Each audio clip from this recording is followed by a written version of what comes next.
Committee की बैठक कल पहला दिन हुआ, काफ़ी चर्चा में है। उसमें दो चीज़ काफ़ी चर्चा में, नरेंद्र मोदी के सामने भारत का जो नेतृत्व हो, और देखिए G20 जैसा एक महत्वपूर्ण मंच और देश का इतिहास गवाह है कि देश के पूर्व प्रधानमंत्री इंदिरा जी के नेतृत्व में गुटनिरपेक्ष सम्मेलन हुआ।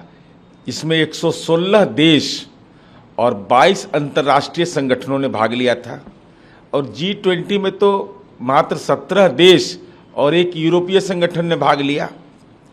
तो यह तो एक आम तौर पर जो परिपाटी है, जब से इसका गठन हुआ उसके बाद विभिन्न देशों में इसका सम्मेलन होता है, और सम्मेलन के निहितार्थ निकल करके अगर आए दुनिया के अंदर गरीबी, पर्यावरण, मानव विकास सूचकांक को बेहतर बनाना, यह महत्वपूर्ण लक्ष्य होता है। अब वह लक्ष्य हम कैसे हासिल कर पाएंगे, दुनिया के अंदर अमन चैन कैसे रहे, राष्ट्रपिता महात्मा गांधी के बताए रास्ते पर दुनिया चलता है, तो स्वाभाविक है राष्ट्रपिता की धरती पर आए थे और महामहिम राष्ट्रपति ने भोज दिया, तो भोज में माननीय नीतीश कुमार जी गए। अब इसके कोई राजनीतिक निहितार्थ तो नहीं है। काफ़ी चर्चा हो रही है, वन अर्थ की बात पीएम मोदी कर रहे हैं। अभी ये सब चीज़ तो भाषण से नहीं चलता है। रूस और यूक्रेन का युद्ध ही अभी बड़ी चुनौती दुनिया के अंदर है। दुनिया के अंदर असमानता एक चुनौती है। भाई पड़ोस के देशों के साथ जो व्यवहार हो रहा है और अंतर्राष्ट्रीय मंच पर हस्तक्षेप की एक महत्वपूर्ण भूमिका होती है, और ऐसी स्थिति में उसके सकारात्मक परिणाम की उम्मीद जनता करती है।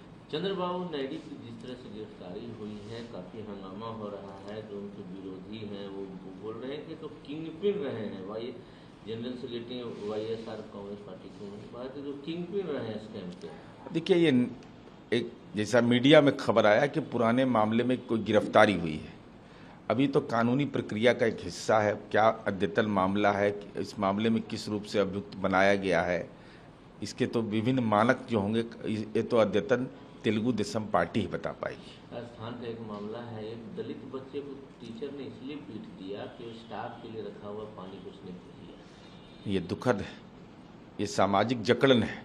शिक्षा का अधिकार अधिनियम लागू है, एक तरफ केंद्र सरकार PM यशस्वी योजना के नाम पर पिछड़ा और अति पिछड़ा क्या, जो कक्षा 1 से 8 तक है, छात्रवृत्ति बंद कर दिया। बाबू जगजीवन राम छात्रावास योजना बंद कर दिया। ऐसे में शिक्षकों का व्यवहार अपेक्षित होता है कि वह समाज के किसी भी तबके का हो, पानी पीने का, उसको खाने का, उसको जीवन जीने का अधिकार प्राप्त है। तो हमारी उम्मीद है कि राजस्थान सरकार इसको संज्ञान में लेकर कठोरतम कार्रवाई सुनिश्चित करे। NIA छत्तीसगढ़ और तेलंगाना में लगातार छापेमारी कर रही है और चुनाव आने वाले। देखिए NIA जैसी संस्था, जैसे PFI जैसी संस्था थी, तो आदरणीय अमित शाह जी देश के गृह मंत्री हैं।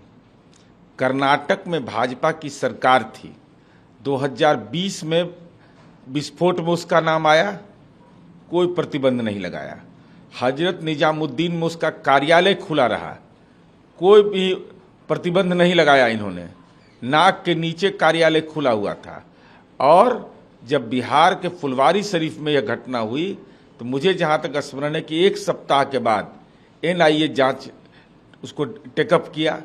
तो हमारी उम्मीद है कि देश के अंदर आतंकवाद जैसे एक महत्वपूर्ण चुनौती है, और उस चुनौती के में को राजनीति के दृष्टिकोण से नहीं, बल्कि आतंकवाद के खिलाफ उसका राजनीतिकरण मत करिए।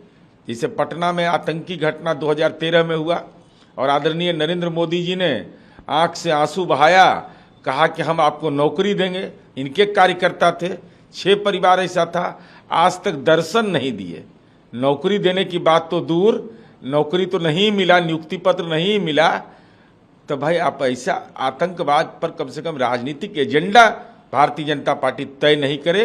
आतंकवाद आतंकवाद होता है, ऐसा नहीं कि पुलवामा में हमारे सैनिकों के साथ जो सतपाल मलिक जी ने आरोप लगाया है, वह देश के लिए एक नई चिंता का विषय बन गया है कि क्या पुलवामा में हमारे भारत माँ के सपूत को हेलीकॉप्टर नहीं मिलता हो, और दूसरी तरफ नेताओं की सुख समृद्धि बढ़ते जाती हो, तो यह स्वाभाविक चिंता का एक विषय रहता है।